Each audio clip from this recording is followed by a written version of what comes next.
Joining me today is Bruce Klingner, a senior research fellow at the Heritage Foundation and former CIA deputy chief for Korea. Bruce, thanks for joining me. Thanks for having me. So it almost felt like North Korea was out of the news for some time, but now they are back in the headlines.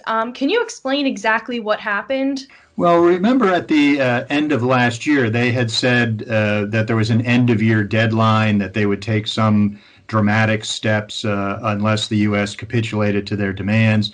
There was talk of a Christmas present, also a warning that they would unveil a new strategic weapon, and then nothing really happened.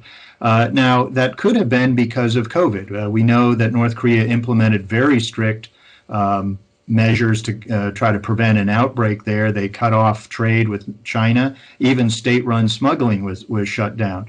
So, and then also Kim Jong-un disappeared for 2 extended absences, perhaps health problems. So it may be simply that North Korea is starting to implement the game plan that they otherwise would have done several months ago.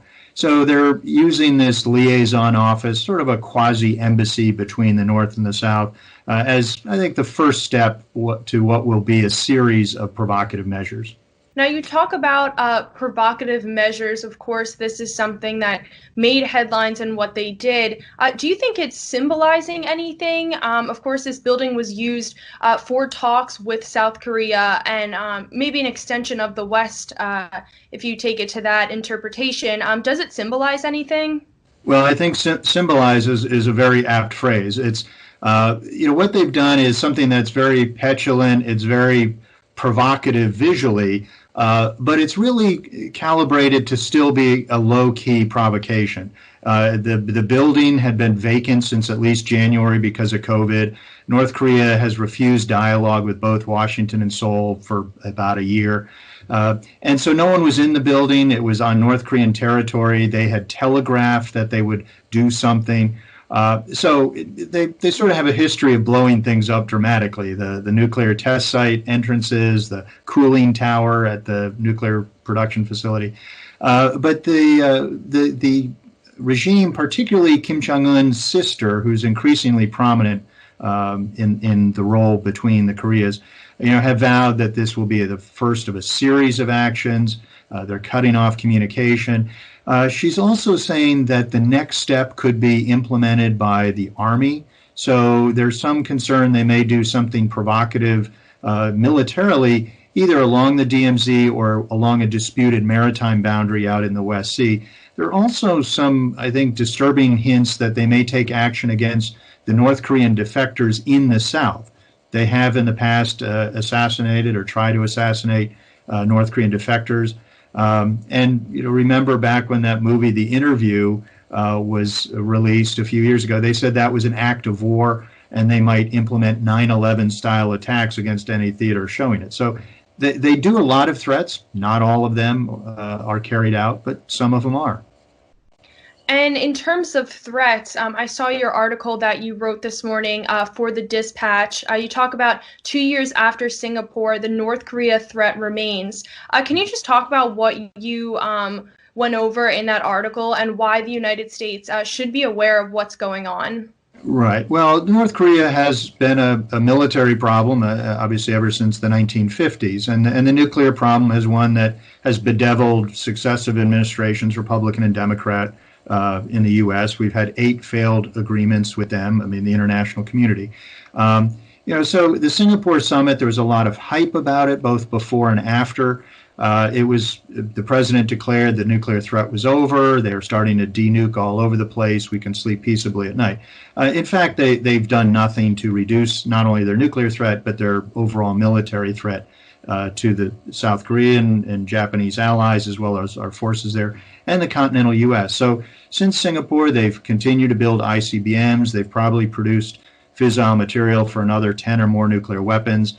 They've expanded and refined the manufacturing facilities for warheads, missiles, mobile missile launchers, etc. So there's been no degradation in the threat at all. And just last year, when they did 26 missile launches, all of them violations of UN resolutions, the most ever in a year, they also unveiled 5 new weapon systems, short range, that improves their capability to attack South Korea and U.S. forces there. And now moving forward, of course, there's an election here in the United States, and foreign policy remains at the forefront of what I would believe would be for President Trump and Joe Biden, the presumed Democrat nominee. What do you think they should be doing in terms of negotiations, further actions with North Korea to ensure that this threat lessens in the future? Well, we always want to engage with North Korea with our diplomats, but North Korea has once again refused working level as well as summit meetings with the United States. Steve Biegun, our envoy for North Korea, like his predecessors, have repeatedly tried to get meetings, and North Korea rejects them. They're also rejecting meetings with South Korea, which is trying to offer many benefits to them. So we always need to leave the door open for diplomacy. What's interesting is North Korea has several times mentioned the U.S. presidential election, and I don't remember them doing that in the past. So I think they believe or perceive that they have greater leverage over the president than they actually do. So they're sort of doing kind of a Chicago gangster, nice re-election campaign you got there, Mr. President. Shame if something were to break. So they may do something provocative, a nuclear test, an ICBM test, perhaps on their October 10 major anniversary, an October surprise.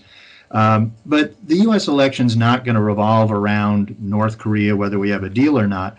But Pyongyang may feel that they have a lot more leverage, so they may be encouraged in their own thinking to go up the escalation ladder. Well, it's certainly interesting. Like I said, it felt like they were, flying under the radar, and now they're back making headlines. So it will be interesting to see what their next move is, and I'm sure that I would love to have you back on to talk about that. Obviously, hopefully it's good news, but always want to make sure people are aware of what's going on in North Korea. So thank you again, Bruce Klingner of the Heritage Foundation, for joining me. Have a great day. Well, thanks for having me, and I look forward to being back.